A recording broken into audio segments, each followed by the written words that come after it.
WhatsApp वही feature वापस लाने वाला है जो पहले कभी होता था कि आप अगर वेबसाइट से, जिसको वेब व्हाट्सएप कहा जाता है, अगर आप उससे लॉगिन करते थे अपने उस मोबाइल के व्हाट्सएप को, तो आपको वो अलाउ करता था कि आप अगर मोबाइल डिस्कनेक्ट भी हो जाए इंटरनेट से तो आपका व्हाट्सएप वेब से चलता रहता था, जिससे कि यूज़र मतलब उसको वो अपने कंप्यूटर से बैठ के वो व्हाट्सएप यूज़ कर सकता था।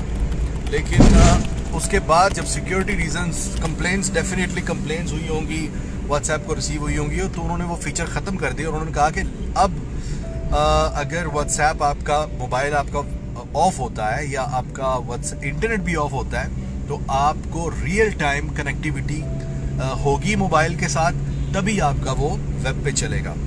अब वो वापस वही फीचर इंट्रोड्यूस करवाने वाला है, बल्कि कई लोगों को वो नोटिफिकेशन आ रहा है कि भाई नई जो अपडेट है उसको एक्सेप्ट करें। और इसका थोड़ा सा फेसबुक के साथ भी व्हाट्सएप का चूँकि लिंक बन गया कि अब फेसबुक ने ख़रीद लिया व्हाट्सएप, तो अब वो क्या करने वाले हैं कि मार्केटिंग लेवल पे अगर देखा जाए तो उनका नेक्स्ट प्लान ये है कि इस नई अपडेट में फेसबुक आपकी चैट से ये अंदाज़ा लगाना की कोशिश कर रहा है कि आप किस चीज़ में ज़्यादा इंटरेस्टेड हैं। अगर आप कोई ताजर हैं, आप कोई चीज़ ख़रीदते हैं, तो आपकी जो चैट होगी उसको वो स्कैन करके तो आपके इंटरेस्ट का अंदाज़ा लगाएगा कि आप किस तरह की चीज़ देखना पसंद करते हैं। तो आपका जो मोबाइल नंबर आपने व्हाट्सएप पे दिया होता है, उस मोबाइल नंबर के और व्हाट्सएप की जो सिंक्रोनाइजेशन उन्होंने की होती है, ऑब्वियसली हम तो पढ़ते ही नहीं है कि वो फेसबुक हो या व्हाट्सएप हो, तो पढ़ते ही नहीं है कि वो बोल क्या रहे हैं। तो हम तो क्या करते हैं भाई, एक्सेप्ट पे क्लिक करो और नेक्स्ट कर दो, नेक्स्ट कर दो, नेक्स्ट कर दो। इस चीज़ का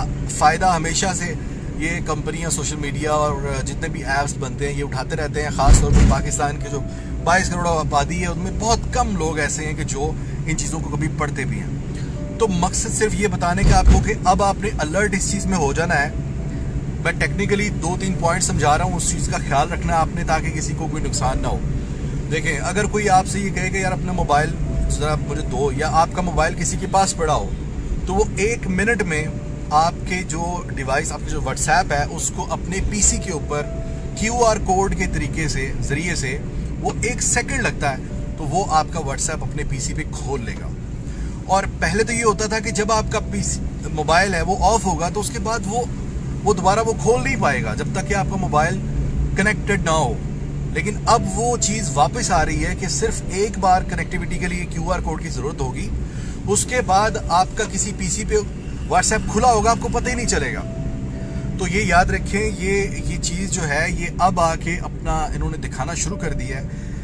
ये जिन्होंने ये व्हाट्सएप शुरू किया था और जो इनका प्लान था, पाकिस्तान तो खैर मेरे ख्याल से फिर भी बहुत यूज़र्स हैं, जो भी दुनिया भर में इस वक्त व्हाट्सएप यूज़ हो रहा है। और अब देखें कि किस तरीके से फेसबुक ने उसको ख़रीद के तो साथ इंटीग्रेट करके और अब इस तरह के फीचर्स वो दे रहा है कि जिसमें आहिस्ता आहिस्ता आप क्या बातें करते हैं।